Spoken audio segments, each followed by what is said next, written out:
Hey, I'm Brandon Reeves, and you're watching Good Company with Scott Bowling.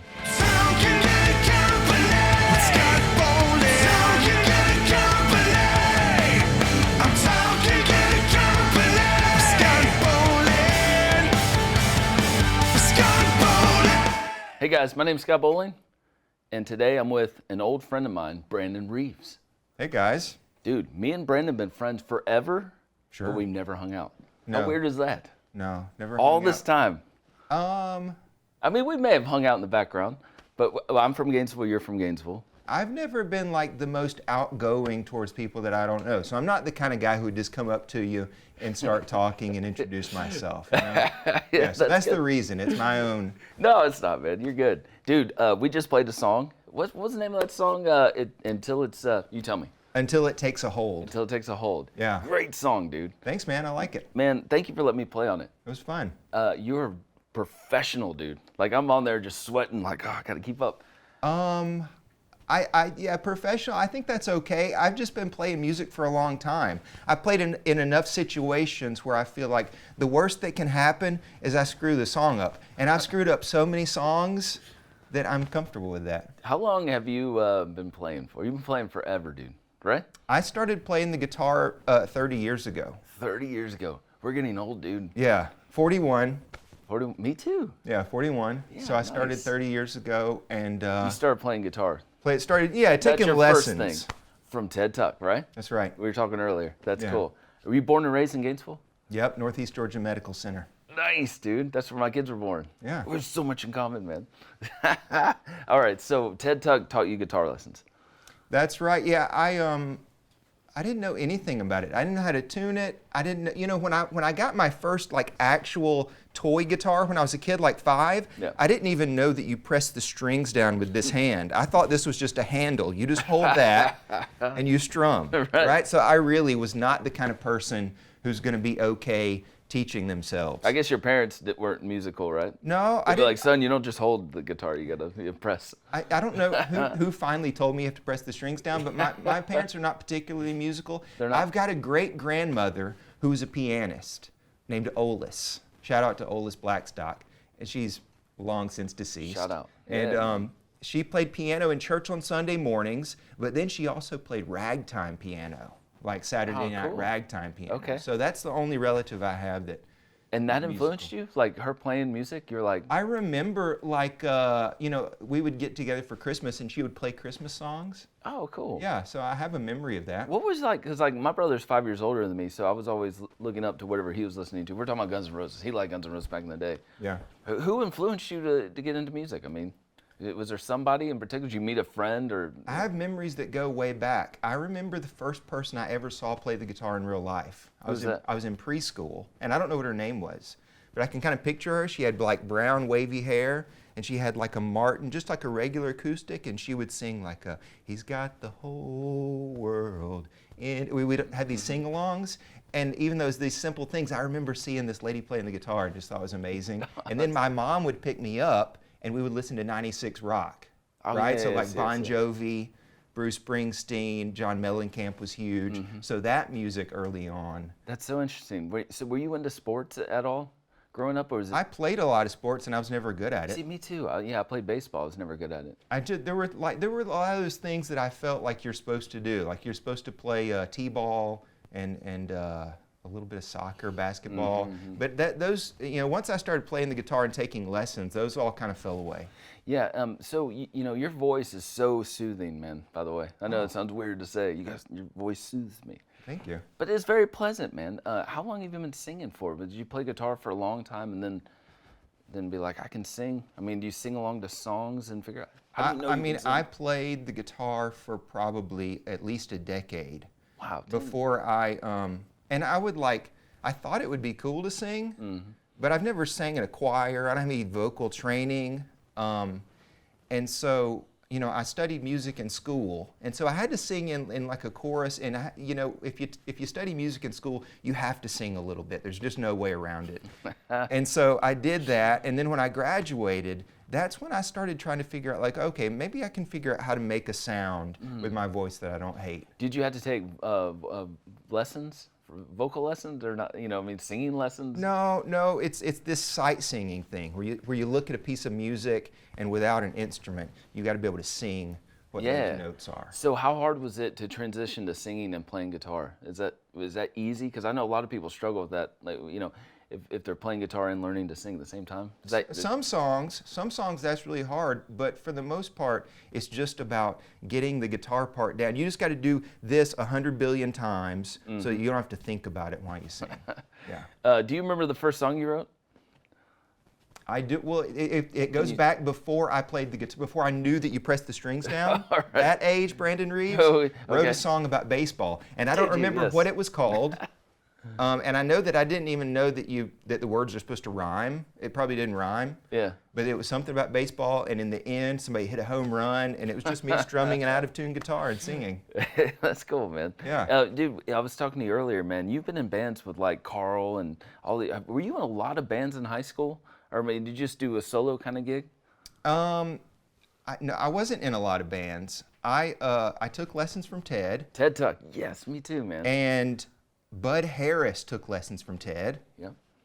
And Carl took lessons from Ted. Everybody took Matt lessons. Hurd took lessons from Ted. And so... Okay, Ted Tuck is Gainesville, Georgia's guitar teacher. Yeah. 90s. And a huge influence on a lot of us musically, he is, right? Man. Yeah. Shout out to Ted, man. So I was at the point where Ted was like, you need to be playing with other people. Here's this guy Bud's phone number. So I called Bud, and he was a bass player. He is a bass player. And we just kind of put together this project. Buddy Buttram on drums, Matt Hurd sang, and Carl was always there, just like our #1 fan groupie. Dixon Drive. No. This is the most awful band name. And I knew it immediately. I told them immediately. I said, this is a terrible band name. All right. Vapid. And I said, guys, there's no way that's our band name. Who did not laugh when who brought the name up? I think that was Matt Hurd's band name. Oh, nice. Oh, Matt Hurd, man. Definitely Matt. Yeah. So anyways, they wanted to play Metallica. Did you laugh when he said that name or not? I don't think I laughed. I think I was just like a little devastated. Like, oh, that's what we're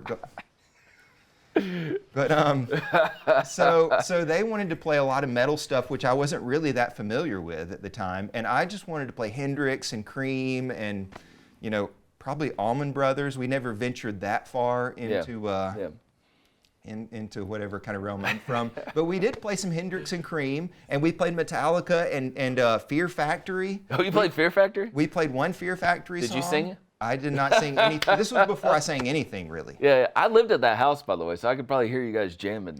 I'm sure. We turned it up, and we didn't turn it down until we went home. I had a wall of PBR cases of beer, so it probably helped from the neighbors can't hear you guys playing, You had cases of beer? I was 21, 20 PBR cases. No. I'm talking about when we were like. Oh, this is 15, later. 16, I'm sorry. 17 years old. This is not Dixon Drive. Yeah, I'm sorry. Matt and Bud, they were drinking six packs of beer, but But anyways, yeah. So this is teenage years, high school. Oh, okay, yeah. I'm sorry. And so we practiced every week, and we only played like 2 gigs, and we were just kind of trying to learn how to play music with another person. Those gigs were important, man. I grew up in bands too, and isn't it funny like how we always, I don't know if you guys did like band photos and stuff, like everything was a big deal. Like you had to have the flyer, you had to look serious during the band photo. We didn't do any of the photos. We didn't get that far into it. You guys were too cool for that.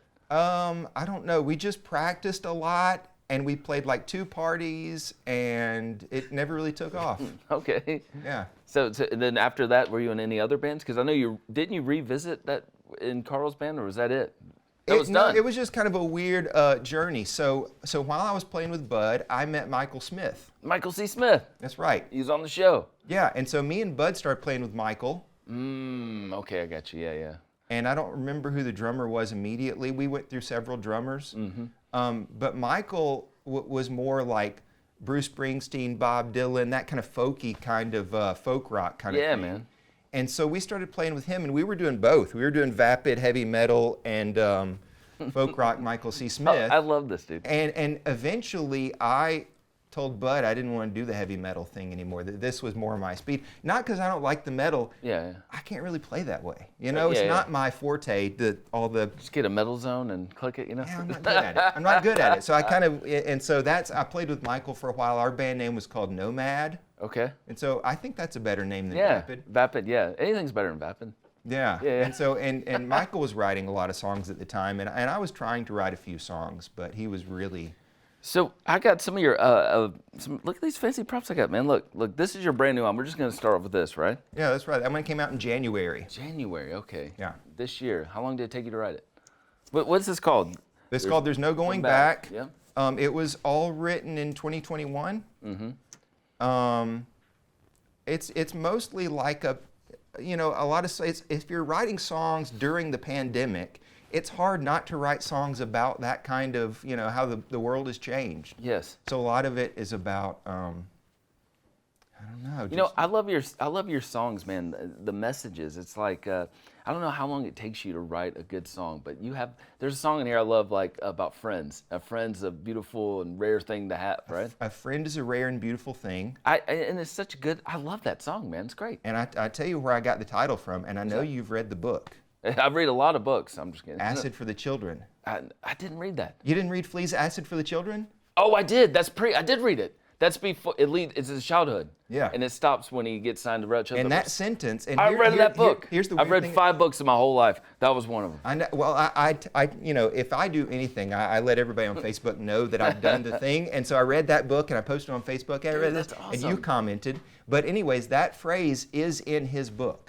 He says something about him and Anthony. A true friend is a rare and beautiful thing. And I read that, and I thought, so cool. That's got to be a song. So I made a little note in my phone, and I wrote the song. That's how you do it, though. It's that easy. I need an idea. I like to have a title. I like to have a title first, like a. I've heard other people say that. The guy that wrote all these songs for Bon Jovi, like Pour Some Sugar on Me, like they have the title first and then go from that. So you just come creative title? It's really helpful to write a whole lyric if you know what you want to write about. I've written songs the other way, where I've got all the music, and you just try to write a first line, and it just, I don't know, the song seems really unfocused. Do you so you write the lyrics first, or do you write a cool guitar part, and then you come up with the lyrics? Like, what's the order of this? I mean, you said you come up with a cool title. Do you have a riff that you're playing that would match that title? Does that make sense? Yeah, it's really. It's helpful to have some music that you like to write the lyrics to. They come in all different directions and shapes and sizes, but most of the time for my songs, I improvise a lot on the guitar. I wake up every day and just play a little guitar, and if I play something that I really like, I'll record it on my phone, and I just keep it there. Here's an idea that could turn into a song, and then I've got a batch of musical ideas, and maybe I've got a batch of song titles. How do you save all this? On your phone, laptop? Yeah. Yeah, it's just under my note section on my phone. Me too, that's what I do. You remember Kirk from Metallica lost his phone and lost all his ideas for the album? Yeah, for Hardwired. Yeah, dude. I read about that. Yeah, that's crazy, man. I was listening to this album. I love the Wonder Years too. Like that song. Wandering Years. I'm sorry. I'm thinking of. Dude, I'm an 80s kid, It's man. too close. It's too close Wandering to the Wonder Years. Years. Yes, Yeah. that was a good song too, man. But I mean, this is a great album. I like it. I'm really proud of it. Yeah. So, look at this. I got some other props. Okay. Man, I'm digging in the past, dude. Look how different this album sounds. This one is from like 10 years ago. Let me do the dust off. Yeah. Yeah, almost 2013. 2013. Look. This is so different from this style, right? This sounds more rock, like maybe electric. Were you playing electric? I played a lot of electric. There's like heavier drums, like a full drummer. This is mostly just kind of percussion, but this one has more of like a rock drummer on some things. Did you have like a band, or was it hired musicians? I had kind of a trio leading up to this, and we played a lot of things at blues kind of places in Atlanta, Fat Matt's Rib Shack and Blind Willie's Blues Club and all kinds of places. And I was kind of writing those songs, and we would play those songs live together. And then, for some reason we lost our bass player. He kind of started to do other things. So me and the drummer recorded this one together, and then I just kind of recorded the bass, and the other instruments kind of filled it out. That's really cool, man. Is this your first album, like, ever? This is like you put this on Spotify. Did you have music previous before this? This is the earliest thing I could find. Well, there's an album called Amelia it's on Spotify and all that. I missed it. But the artist name is different. Okay. I used to go by Here we go. the Deacon Brandon Reeves. Dude, you should go back to the Deacon, man. No, I had to change. But anyways, if you look up that, you'll find the other album. It's from like 2008, a few years before that one. Wow, okay. And really, I recorded a set of songs in 2006 it was just solo acoustic, and that was before streaming services, I think. So that one's, I think that one's expired. What made you drop Deacon? Go to Brandon. You know, I just felt like I just wanted to use my regular name. You know, the Deacon thing was a nickname given to me by a friend, a harmonica player, who's actually a reverend. And so when he was playing live, he would go by the name the Reverend Dr. Dew. And so I played music with him, and he just kind of called me the Deacon and the Reverend. Oh, okay, come on. And so it was just a nickname I used for a cool. while, and then I just felt like it had served its purpose, and it was time just to be Brandon Reeves. I'm not a deacon anymore. Yeah. I stepped down. That's right. Retired. But I encourage everybody to check this out. All this is on Spotify. Yeah, and I play a lot of those songs live still, you know. Yeah. I like a lot of those songs. Dude, your voice, man, like I'll keep saying it, man, but it's so good. It's different. I mean, it's really good. It's like soothing. I just love it. It's a strange thing to hear because it's like the one part of my music that I still feel like, I don't know. I feel confident with my guitar playing, my songwriting, and my vocals. You know, I don't know. I still feel weird about it sometimes. It's so good. It's different, man, and different in a good way. Yeah, I think you want to be different somehow, right? Who's your big influences? I mean, like, you listen, I did ask Michael C. Smith this, and then after the interview, he goes, I could have told you a million things. You should have told me about that question beforehand. I put you on the spot. Well, you got Bob Dylan. When you ask, yeah, this is from, I saw Dylan at the Fox this year. Okay. And so I bought this T-shirt at the show.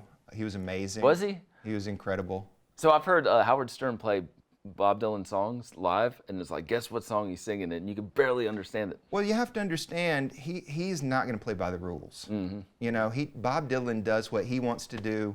He played almost every song from his newest album. Oh, he did? Okay. Yeah, so he's not going to play the greatest hits. He's not. And he's not going to play the songs the way that you heard him on the record from the 60s, you know, because that was a long time ago. Yeah. So that makes sense. Yeah, so he's, like I saw the Stones last year. They're the complete opposite. They play the hits. You know what song it is immediately, and they're amazing, but it's just kind of two different worlds. Mm-hmm. Yeah, I remember when the Stones came. I saw Metallica the night before, and then Stones came the next day. I was like, I'm getting too old for 2 nights out, so I had to choose. Yeah. But yeah, Bob Dylan's a good influence, man. That's awesome. It's funny. Are you into the Beach Boys? I know this is a weird question, but I've been listening to them a lot lately. Well, Pet Sounds, I think, is one of the masterpieces. It's mind-blowing. Yeah, man. Brian, they made a movie. I was telling Carl about this earlier called Love and Mercy. I think John Cusack played it, but it's around that time. Pet Sounds. I love that movie. Yes. Yeah. It's so interesting. And man. the other guy from There Will Be Blood. What's that guy's name? I don't know that guy's name. Yeah. Isn't he in that? Paul something? The younger Brian Wilson. What's Oh, the yes. name? Yeah. That's all I got. Yeah. Matter. This part we edit out right here. Then we just insert that guy's name just over, But that's great, though. But your voice kind of, I'm not trying to compare you to Brian Wilson, but he had a unique voice, and you have a unique voice, man. It's really good. Well, he's one of the greatest pop singers of all time, and his range is so incredible. So. Yeah, man. That is cool. Look, we got some more stuff here. Okay, I'm ready. Fast. This is your, what do we call this, your bluesier side? You got a little, like... Well, it's a solo. It's just me playing the guitar and singing. So these other albums have some other orchestration, but this is a solo EP. It's shorter, and it's all cover songs. So there's no original songs on here. It's traditional things. How do you pick out the songs? They were just, songs I've gathered up over playing, hundreds of gigs a year, and songs I liked playing. There's a song called Hesitation Blues, which, most of us, we kind of got from a blues singer named the Reverend Gary Davis. And it's kind of a funny story about the Reverend Gary Davis. He was signed as a blues artist in the 30s in North Carolina, and he was going to he was going to be driven up to New York to record his blues songs, and he got religion, and he decided he wasn't going to sing blues anymore, he was just going to sing gospel. Whoa. Right? Okay. So the rest of his career, he didn't record any of his blues songs, but he would teach his blues songs to some of his students if they would get him drunk. So they'd sneak in a little whiskey. If he had enough whiskey, he would teach them some of his blues How do you songs. know all this information, dude? Just like a world of knowledge. it just gets passed down. How many books do you read? Well, You read a lot of books? I go through phases with that. I go through phases where I read a lot, and then I go through phases where I'm doing more watching, you know? Do you do audiobooks at all? I can't get into it. I just I tried can. to do here's what happens with me. I listen, and then I zone out, and I'm not listening to the thing. I'm not paying attention. Oh, yeah. Yeah, that's true. Yeah, that happens to me too, not to turn it off. But that's cool, man. Do you still play these songs live? I do a lot of those songs live.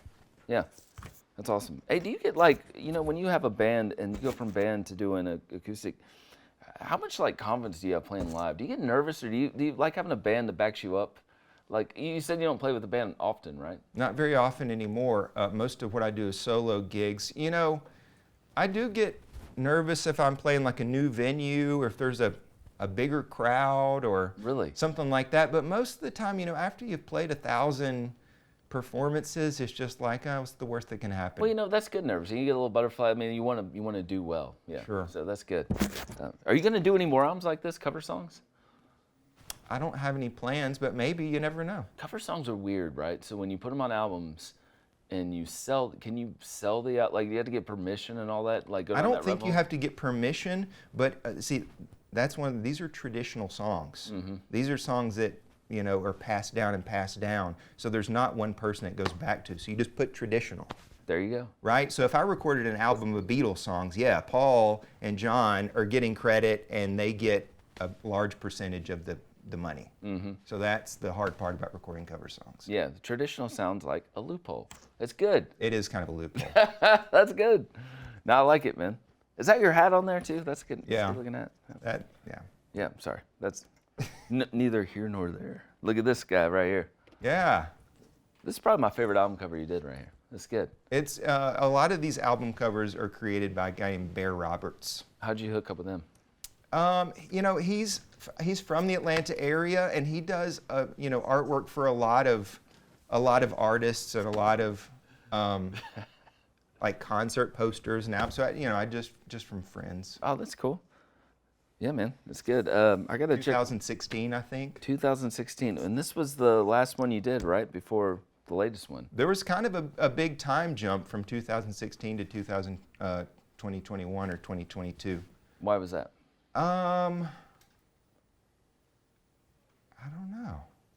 Did you? I didn't write many songs in that point in time. Do you get writer's block? Like you're like, what do I do next? I just, it can be frustrating being being kind of an independent songwriter, especially when you're playing a lot of restaurant gigs. If I'm playing a restaurant, they're paying me to play radio songs, not my own blues songs. So yeah, how depressing is that, man? it can be kind of disheartening, but do you have to book it that way? Like I'm a cover artist. Like how do you book the show? Can you tell them like I'm a solo, I play original? it usually comes from the other direction. If I book a gig, some places, like if it's a restaurant or a bar, they'll send you a one sheet that says, here's where you set up, here's the kind of volume you can have, here's the percentage of original songs to cover songs. And so some places will say, you can play 2 cover songs per set, or 2 original songs per set. Oh, they tell you that. Sometimes that will, but if they don't, then they're going to get more of what I do. How do you stay motivated, man, doing these bar gigs? Like my good friend Kurt Thomas, I was telling you about earlier, he plays, it's just like a machine. Just he keeps going and going. And I'm like, what's the drive, man? Like, how do you keep going? Especially when you have people saying play 2 covers, 2 originals, that's it. I tell you the thing that keeps me going. If I'm playing a gig and I'm looking out at the audience, I can see when somebody's really listening. Yeah. And if it's just one person listening and who's digging the original songs I play or whatever, that's enough for me. Yeah, just one person who's into it, and then we talk after the gig, and they're like, yeah, I really enjoyed it. That's enough. Just one person. It's a great feeling, right? Yeah, it's amazing. It's the reason I do it, and it's the thing that turned me on to music, is Oh, it's so genuine. artists. Yeah. I remember I heard, I randomly found this guy, I think his name's Sam Thacker. I can't remember his last name, and this is years ago. I randomly found him on Spotify. And then I saw that he was playing close by, kind of, maybe Lawrenceville or something. And so I went and saw him. And he's just kind of like you, just doing his thing. And when I saw him, I treat him like I'm like, dude, I listen to your album all the time. I traveled here, and he lit up, and he's like, no, wait, guys, come here, And it's kind of that same thing, you know what I mean? Like I think that motivated. I could see it, like it was cool. I don't know. It's kind of a weird feeling when you meet somebody and they say, yeah, I listened to your music on Apple Music, and here's the songs I like. What's that like?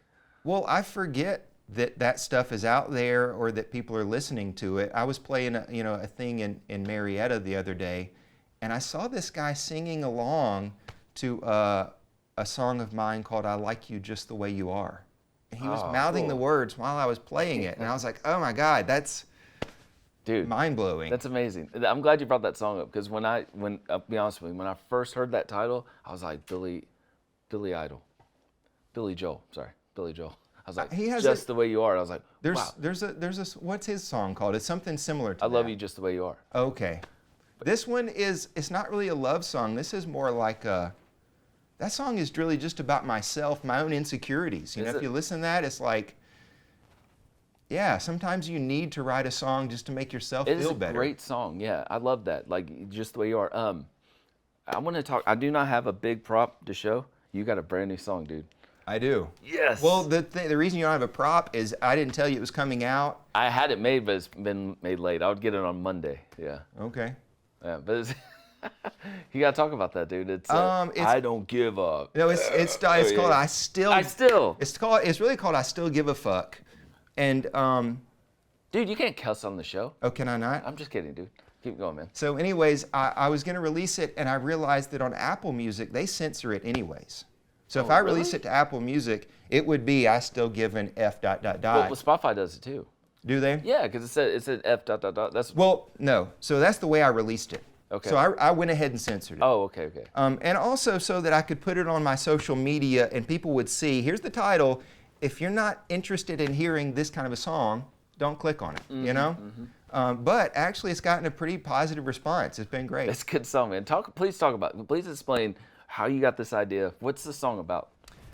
It's just a song about frustration. I wrote it in February. Yeah. And, I was listening to a songwriter. I can't remember his name right now. Who's the guy that wrote that song for Jackass? Oh, yes. Oh, yes. What's the Jackass song? I know. If you're gonna be dumb, you gotta be tough. Yeah, that guy's making money because I was listening to that guy's songs, and his songs are all. You can't hit me with that, dude. I gotta go back and look that up. His songs. Roger Allen Wade. Wade. I was listening to him. Thank you, Nathan. And his songs, he's really known for that. He's great at that, right? A country song that has wit and some humor. And I thought, wouldn't it be cool to write a song like that? And so I just started strumming, and I have this list on my phone of song ideas. And there was one, it said, I still give a fuck, but not about everything. And so that's all I got is I had that inspiration and I had that title for some reason in my notes section, and I wrote it in February. And I thought, I got to release that. Oh, it's something so special about it. Do you like releasing songs like that or collection of songs? It's the first time I've ever done it. Okay. I've always released albums. I never released, a single. Well, I mean, I'll put out a video of, like, if I write a song, I'll put a video out on YouTube of me strumming and singing the song. But that was the first time I put out the video, and on the same day it's on streaming services. When you say put out the video, so you had a lyric video, right? No, it's just me. I mean, oh, it's you're not singing. this Oh, thing. yeah, you talk it's about just it. me. Like, I just turn on the iPhone and play the song. Mm-hmm. Very simple. I love the album work too. Isn't it a sign like a caution sign or some kind of sign? It's a caution sign. Yeah. Yeah, that's cool. Have you ever thought about doing like a music video or anything going down that road? Like having like cameras in your face and. I would love to do that. I've done some videos. Most of what I do is just me, Yeah. So I've done a couple of videos. I did a couple of videos for There's No Going Back where I would, selfie stick and do, some very rudimentary things, and then I edited it on whatever Apple's video thing. So I did a few videos that way. It's the most frustrating thing. Is it? Because I'm not, that's my forte is playing the guitar and singing songs, not the technical Yeah, aspect dude. of it. So listening to your music, I just want to say, I don't know, I'm not trying to compare you, but when I hear you sing, I already mentioned Brian Wilson. Okay. But I also hear like Cat Stevens, like because he has a storytelling vibe. And are you a Cat Stevens fan? I'm not a huge Cat Stevens fan. I've never bought a Cat Stevens album. Yeah. But I don't think I have either. I'm a greatest hits Cat Stevens fan. what's that? There's one song that I really love. I can't think of it. I tell you, this Cat Stevens song I hate is Peace Train. Because it seems like he didn't have any other words besides P. It just says that over and over.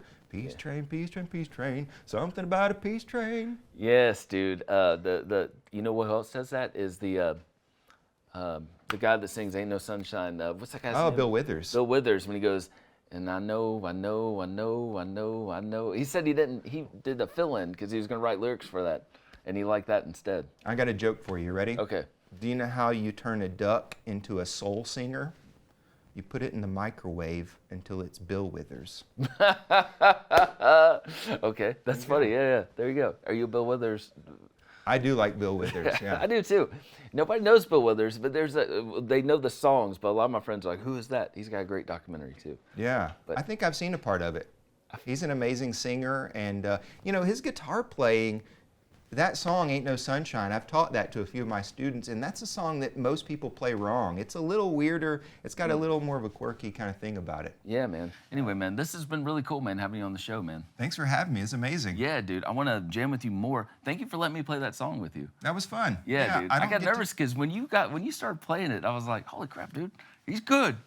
I just tried to catch on, but it was really fun. I just do what I do, and, it just worked out. You had your own harmonica? Harmonica? Holy crap. You had your own traveling case. I was like, this is amazing. Well, harmonica is one of those things where with one harmonica, the kind of harmonicas I play, you can only play in a couple of different keys, right? I can't Okay. play in every single key with one harmonica. You can't? No, it's a diatonic instrument. And so if I want to play in the key of B, the key of G, the key of C minor, whatever, you got to have different harmonicas. Dude, for you're that. so professional. That's awesome, man. Yeah, I want to bring That's what I do. I want to bring 5 cajones with me and be like, you can't play one cajon with the other cajon. I don't know. I'm stupid. Yeah, I mean, drummers can be that way. Yeah, I just watched a video with the drummer for Soundgarden, Matt Cameron. Oh, he's so He's good, that dude. way. I used this snare on Spoon Man, and I used this one on. Yeah, he's the same way. Dude, I want to jam with you more. Like, if possible, I'm going to invite myself to jam with you. Let's do it. I'm ready. And it's funny, we've known each other this long. We never hung out really that much and talked. This So is the beginning of a beautiful this is relationship. therapy. This is our first therapy session. Yeah. Yeah. You were holding my hand earlier. You don't want to end it holding my hand? Let's do it. Hey, man, thank you for being on the show. And no, man, I really appreciate being there, man. We got to do a part 2 sometime. Yeah, thanks, I Scott. want to do another song with you. Yeah, let's do it. Thank you, Brandon. Yes.